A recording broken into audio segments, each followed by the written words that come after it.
पश्चिम Asia के Islamic मुल्क Syria में तख्ता पलट हो चुका है। राष्ट्रपति बशर अल असद इस्तीफा देकर परिवार के साथ रूस में राजनीतिक शरण ले चुके हैं और अब राजधानी दमिश्क में हयात तहरीर अल शाम यानी HTS के लीडरशिप वाले विद्रोही गुटों का नियंत्रण है। इस मोड़ से सीरिया का भविष्य किस ओर जाएगा ये किसी को मालूम नहीं है, लेकिन ये तय है कि अब मिडिल ईस्ट के सियासी समीकरण बदलने वाले हैं। सीरिया मध्य पूर्व में अपनी भौगोलिक उपस्थिति के चलते दुनिया के उन सभी देशों के लिए अहम रहा जो इस क्षेत्र में अपनी मौजूदगी को मजबूत बनाना चाहते हैं। अब तक सीरिया ईरान और रूस के प्रभाव में रहा है, लेकिन HTS लीडर अबू मोहम्मद अल जुलानी ने साफ कर दिया है कि अब सीरिया ईरान के इशारों पर नहीं चलेगा। सीरिया की ईरान से दूरी यकीनन अमेरिका और इजराइल को फायदा पहुंचाएगी, लेकिन सत्ता परिवर्तन का असर भारत के साथ संबंधों पर भी पड़ सकता है। हालांकि मोदी सरकार ने जिस तरह अफगानिस्तान से तालिबान शासन को हैंडल किया है, उससे उम्मीद है कि भारत सीरिया के संबंधों में भी कोई बड़ा फर्क नहीं आएगा। दमिश्क के साथ नई दिल्ली के ऐतिहासिक संबंध रहे हैं, खास तौर पर बशर अल असद के शासन के दौरान दोनों देशों के रिश्ते और मजबूत हुए। फिलिस्तीन का मुद्दा हो या गोलान हाइट्स पर इजरायली कब्जे का, भारत ने कई मौकों पर असद सरकार का साथ दिया। UN ने सीरिया पर जब प्रतिबंध लगाए तब भारत ने इन प्रतिबंधों का समर्थन करने से इनकार कर दिया। साथ ही कोरोना महामारी के दौरान मानवीय चिंताओं का जिक्र करते हुए भारत ने प्रतिबंधों में छूट देने की भी मांग की। बदले में असद सरकार ने भी कश्मीर पर भारत का समर्थन किया और इसे भारत का अंदरूनी मामला बताया। दमिश्क से असद शासन का खात्मा हुआ तब भी मोदी सरकार ने सधे हुए शब्दों का इस्तेमाल कर स्पष्ट बयान जारी किया। भारत ने सीरिया की संप्रभुता, क्षेत्रीय अखंडता और एकता की रक्षा के लिए सभी पक्षों के मिलकर काम करने की जरूरत पर जोर दिया।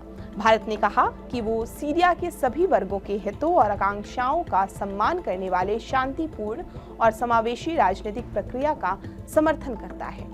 भारत ने सीरिया के विकास से जुड़े कई कामों में बड़ी मदद की है। पावर प्लांट के लिए $240 मिलियन की क्रेडिट लाइन के अलावा सीरिया की IT infrastructure, steel plant modernisation, oil sector में निवेश के साथ साथ टेक्सटाइल, फार्मा और चावल का निर्यात भी नई दिल्ली से दमिश्क को किया जाता है। लिहाजा सीरिया में बनने वाली नई सरकार को न केवल कूटनीतिक बल्कि व्यापारिक हितों का भी ध्यान रखना होगा। ऐसे में भारत एक मजबूत सहयोगी साबित हो सकता है। अफगानिस्तान में तालिबान राज को भारत ने कभी आधिकारिक तौर पर मान्यता नहीं दी, लेकिन इस चुनौती से निपटने के लिए मोदी सरकार ने अपनी रणनीति में बदलाव किया और तालिबान सरकार के साथ संपर्क स्थापित करने का फैसला किया।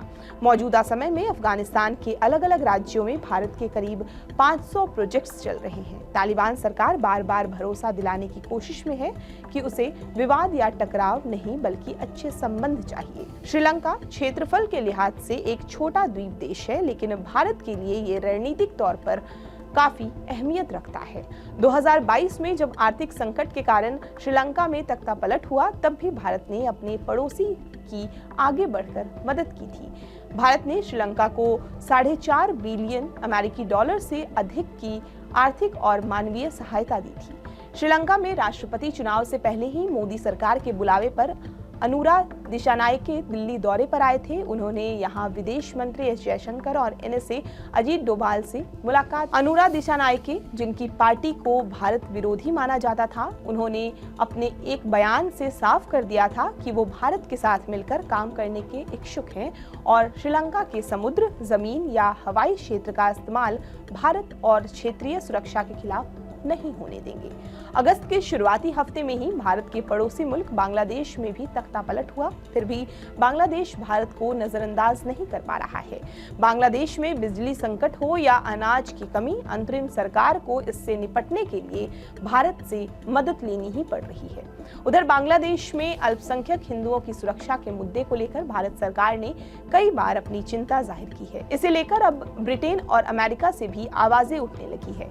अमेरिका के नवनिर्वाचित राष्ट्रपति डोनाल्ड ट्रंप ने भी बांग्लादेश में हिंदुओं की स्थिति को लेकर चिंता जताई थी। ऐसा माना जा रहा है कि बांग्लादेश में ज्यादा समय तक ऐसे हालात नहीं रह सकते हैं।